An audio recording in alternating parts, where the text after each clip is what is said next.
Assalamualaikum. Hello and welcome back to CS Circuit. I hope you all are doing good. This video is about Computer Science Grade 11th, and today we are discussing Unit 1 Computer Systems Lecture Notes Part 3. Okay, so if you find this video helpful, then do not forget to like, share, and subscribe. Or if you have any queries, any ambiguities, then you can do let me know in comments. Okay. Alright, so let's start without wasting time. And one more thing, do not forget to grab your notes and pen so you can note down important points as well, okay? So basically आज का जो हमारा topic है वो है cloud computing, ठीक है? Cloud computing को हम डिस्कस करेंगे, बहुत ही इंपॉर्टेंट टॉपिक है ये, ठीक है? सबसे पहले हम क्लाउड कंप्यूटिंग की बेसिक डेफिनेशन को देखते हैं, ठीक है? जो क्लाउड कंप्यूटिंग की जो सबसे बेसिक डेफिनेशन है, basically it is technology that means to store and access data on internet instead of computers hardware, ठीक है? So cloud computing basically technology है जो हमें अपने कंप्यूटिंग रिसोर्सेज और सर्विसेज इंटरनेट के ज़रिए प्रोवाइड करती है, ठीक है? इसका जो की आइडिया है बेसिकली फिज़िकल हार्डवेयर और इंफ्रास्ट्रक्चर को ऑन करने के बजाय बेसिकली यूज़र्स जो हैं वो अपनी ज़रूरत के मुताबिक सर्वर, स्टोरेज, डेटाबेसेस या सॉफ्टवेयर को इंटरनेट पर एक्सेस करते हैं, ठीक है? और जो क्लाउड कंप्यूटिंग के अगर हम बात करें कि इसका पर्पस क्या है, बेसिकली क्लाउड कंप्यूटिंग बिजनेसेस और इंडिविजुअल्स को बेसिकली एक ईज़ प्रोवाइड करती है, बेसिकली रिसोर्सेज को मैनेज करने का मौका देती है, ठीक है? अगर हम क्लाउड कंप्यूटिंग के बेनिफिट्स की बात करें तो ये कॉस्ट इफ़ेक्टिव है, ठीक है? कॉस्ट इफ़ेक्टिव ये ऐसे है कि लाइक महंगे हार्डवेयर हमें जो है वो परचेज़ करने की ज़रूरत नहीं पड़ती, ठीक है? स्केलेबल भी है, रिसोर्सेज को अपनी ज़रूरत के मुताबिक बढ़ाया भी जा सकता है या कम भी किया जा सकता है, ठीक है? एंड ऑब्वियसली इनोवेटिव है, यानी कि नई चीज़ें जल्दी डेवलप करना मुमकिन होता है बिना हार्डवेयर की टेंशन की, ठीक है? फॉर एग्जांपल गूगल ड्राइव का यूज़ करना डेटा स्टोर करने और एक्सेस करने के लिए, ठीक है? जो आपका लैपटॉप या यूएसबी ड्राइव के बजाय क्लाउड पर सेव रहता है, ठीक है? अब हम बात करते हैं की कैरेक्टरिस्टिक्स ऑफ क्लाउड कंप्यूटिंग, ठीक है? इसमें सबसे पहले हैं on demand self service. Users बिना किसी सर्विस प्रोवाइडर की हेल्प के अपने कंप्यूटिंग रिसोर्सेज को आसानी से एक्सेस और मैनेज कर सकते हैं, ठीक है? इसकी एग्जांपल यानी कि जो अमेज़ॉन वेब सर्विसेज हैं या माइक्रोसॉफ्ट एज़ोर पे वर्चुअल मशीन क्रिएट करना बिना किसी मैनुअल हेल्प के, ठीक है? देन है ब्रॉड नेटवर्क एक्सेस। इसका मतलब ये है कि लाइक क्लाउड सर्विसेज को दुनिया के किसी भी कोने से, चाहे आप जहाँ पे भी हैं, किसी भी डिवाइस आया वो लैपटॉप है, फ़ोन है या टैबलेट है, आप उसके ज़रिए जो है वो एक्सेस कर सकते हैं, ठीक है? बस आपको जो रिक्वायरमेंट है वो इंटरनेट की होनी चाहिए, ठीक है? इंटरनेट की है बेसिकली। इसकी एग्ज़ाम्पल ये है कि लाइक आप जीमेल को फ़ोन और लैपटॉप दोनों पर जो है वो चेक कर सकते हैं, ठीक है? उसका चेक करना बेसिकली। देन हमारे पास है फ्लेक्सिबिलिटी, यानी कि यूज़र्स अपने रिसोर्सेज को अपनी ज़रूरत के मुताबिक इंक्रीज़ या डिक्रीज़ कर सकते हैं, ठीक है? यानी कि एक ऑनलाइन स्टोर अपने सर्वर्स को हॉलीडे सेल के दौरान स्केल करता है, ठीक है? ताकि ज़्यादा ट्रैफिक हैंडल हो सके, ठीक है? देन है हमारे पास efficiency. Basically cloud infrastructure physical hardware की टेंशन ख़त्म कर देता है, यानी कि आपको जो है वो उस हार्डवेयर परचेज़ करने की, महंगे कोई जो है वो सिस्टम्स परचेज़ करने की आपको ज़रूरत नहीं होती, ठीक है? और मेंटेनेंस का काम भी जो है वो प्रोवाइड करता है बेसिकली, ठीक है? देन हम बात करते हैं रिलायबिलिटी की। क्लाउड प्रोवाइडर्स बेसिकली डेटा का बैकअप रखते हैं, ठीक है? और ये मेक श्योर करते हैं कि सर्विस कंसिस्टेंटली अवेलेबल रहे, ठीक है? इसका अगर हम एग्जांपल सिनेरियो देखें तो एक स्टूडेंट जो अपने प्रोजेक्ट फाइल्स को गूगल ड्राइव पे सेव करता है ताकि वो कहीं भी और कभी भी अपनी फाइल्स को एक्सेस कर सकें, ठीक है? इन केस अगर कभी जो है वो फ़ोन गुम हो जाता है या कोई सिस्टम का कोई फेलियर आ जाता है, ठीक है? कोई हार्डवेयर फेलियर, तो बेसिकली वो गूगल ड्राइव से अपना डेटा कभी भी जो है वो एक्सेस कर सकता है, ठीक है? किसी भी डिवाइस से। ओके, तब अब हम बात करते हैं क्लाउड कंप्यूटिंग सर्विस मॉडल्स की। सबसे पहले हमारे पास इंफ्रास्ट्रक्चर एज अ सर्विस, ठीक है? Infrastructure as a service basically virtualise computing resources provide करता है, जैसे वर्चुअल मशीन्स, स्टोरेज, ठीक है? और नेटवर्क्स जो इंटरनेट के ज़रिए एक्सेस किए जा सकते हैं।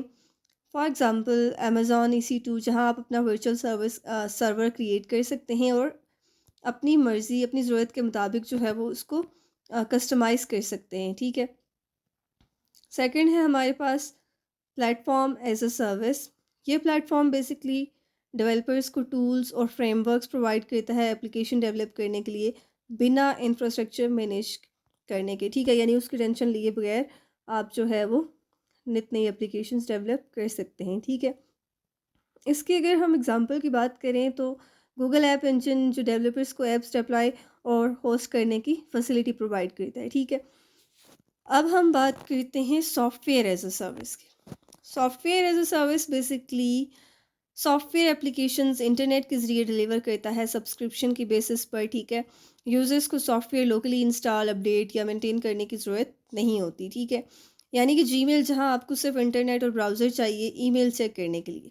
इसका जो बेसिकली की बेनिफिट है, हर सर्विस मॉडल यूज़र्स और ऑर्गेनाइजेशंस के लिए रिसोर्सेज मैनेज करने और कॉस्ट सेव करने के तरीके बेसिकली आसान बनाता है, ठीक है।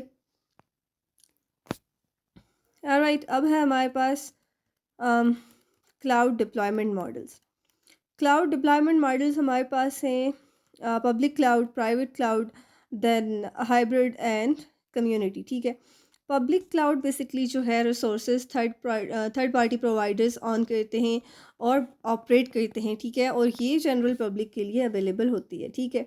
अमेजॉन वेब सर्विसेज यानी कि जो डिफरेंट बिजनेसेस को स्केलेबल होस्टिंग प्रोवाइड करती है। देन प्राइवेट क्लाउड की अगर बात की जाए तो बेसिकली ये जो क्लाउड है ये रिसोर्सेज एक सिंगल ऑर्गेनाइजेशन के लिए होती हैं, ठीक है, और ज़्यादा कंट्रोल और कस्टमाइजेशन अलाउ करती है बेसिकली कुछ सेंसिटिव टास्क के लिए, ठीक है। जहाँ पे ज़्यादा जो है वो सिक्योरिटी की ज़रूरत हो। फॉर एग्जांपल एक बैंक अपना प्राइवेट क्लाउड यूज़ करता है ताकि कस्टमर्स डेटा सिक्योर और प्रोटेक्टेड रहे, ठीक है। Public cloud basically common applications के लिए यूज़ होती है, जबकि जो प्राइवेट क्लाउड है वो सेंसिटिव इन्फॉर्मेशन के लिए प्रेफर किया जाता है, ठीक है। और जो पब्लिक क्लाउड है उस वो बेसिकली जो पब्लिक क्लाउड का जो कॉस्ट है प्राइवेट क्लाउड से कंपैरेटिवली कम होता है, ठीक है। लेकिन जो प्राइवेट क्लाउड है वो ज़्यादा सिक्योर और कस्टमाइजेबल होती है, ठीक है। अब हम जो है वो बात करते हैं हाइब्रिड क्लाउड की, ठीक है। बेसिकली जो हाइब्रिड क्लाउड है कम्बिनेशन है पब्लिक और प्राइवेट क्लाउड्स दोनों का, ठीक है। दोनों के एलिमेंट्स को ये कंबाइन करता है और बेसिकली ये डेटा और एप्लीकेशंस दोनों एनवायरनमेंट्स के दरमियान शेयर करने की फ्लेक्सिबिलिटी देता है, ठीक है। फॉर एग्जांपल एक रिटेल कंपनी सेंसिटिव डेटा को प्राइवेट क्लाउड पर रखती है, ठीक है, और कस्टमर इंटरेक्शन के लिए वो क्या करती है कि लाइक वो पब्लिक क्लाउड का यूज़ करती है, ठीक है। अब हम बात करते हैं कम्युनिटी क्लाउड की। Community cloud basically infrastructure multiple organisations के दरमियान शेयर होती है, ठीक है, जो कॉमन इंटरेस्ट रखती है जैसे रेगुलेटरी कंप्लेंट्स या इंडस्ट्री स्टैंडर्ड्स, ठीक है। यूनिवर्सिटी अगर हम बस मिसाल लें तो यूनिवर्सिटी का एक शेयर क्लाउड प्लेटफॉर्म जो जॉइंट रिसर्च के लिए यूज़ होता है, ठीक है, उसको हम कह सकते हैं कि वो कम्युनिटी क्लाउड है। अब फ्लेक्सिबिलिटी की अगर बात की जाए तो हाइब्रिड क्लाउड उन बिजनेसेस के लिए परफेक्ट है जो सिक्योर भी रहना चाहते हैं और स्केलेबल भी, ठीक है।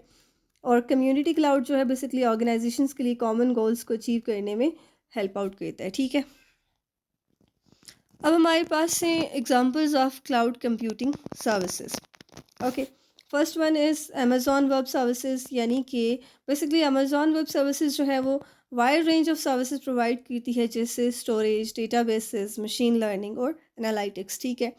फॉर एग्जांपल एक ई कॉमर्स वेबसाइट का जो है वो अमेजॉन वेब सर्विसेज का यूज़ करती है और अपनी होस्टिंग के लिए जो हाई ट्रैफिक हैंडल कर सके, ठीक है। माइक्रोसॉफ्ट अज़ूर की अगर बात की जाए तो बेसिकली स्टोरेज के लिए, एनालिटिक्स के लिए सर्विसेज के साथ टूल्स भी देती है, ठीक है, एप्लीकेशंस को बिल्ड और मैनेज करने के लिए। यानी कि एक कॉर्पोरेट कंपनी की अगर बात की जाए तो अपने बिजनेसेस ऐप्स अज़ूर पे डिप्लॉय करती है, ठीक है। देन हमारे पास है Google cloud platform. Google cloud platform storage basically machine learning और डेवलपमेंट टूल्स फोकस करती है, ठीक है, डेवलपर्स और डेटा एनालिस्ट्स के लिए, ठीक है।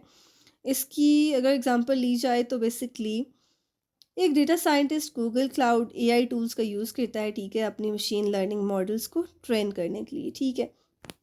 अगर इसकी जो है वो यूज़ केस एग्जांपल्स दी जाए तो बेसिकली जो अमेजॉन वेब सर्विस है वो स्केलेबल होस्टिंग के लिए यूज़ होती है, ठीक है।